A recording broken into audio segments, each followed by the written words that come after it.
రంగారెడ్డి జిల్లా షాద్నగర్ నియోజకవర్గం ఫరూక్ నగర్ మండలంలోని అయ్యంవారిపల్లి గ్రామ చెరువులో అక్రమంగా మట్టి తవ్వకాలు జరుగుతున్నాయి. గత 3 రోజులుగా పెద్ద ఎత్తున కొంతమంది కలిసి విచ్చలవిడిగా వ్యాపారం చేస్తున్నారు.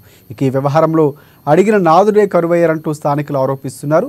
ఎలాంటి అనుమతులు లేకుండా విచ్చలవిడిగా చెరువులో పెద్ద ఎత్తున తవ్వకాలు చేపడితే పర్యావరణం దెబ్బతింటుందని రైతులు మండిపడుతున్నారు. వర్షంతో గుంతలు నిండి ఏవైనా ప్రమాదాలు జరిగితే ఎవరు బాధ్యులని గ్రామస్తులు ప్రశ్నిస్తున్నారు. దీనిపై తక్షణమే చర్యలు తీసుకోవాలని వారు వేడుకుంటున్నారు.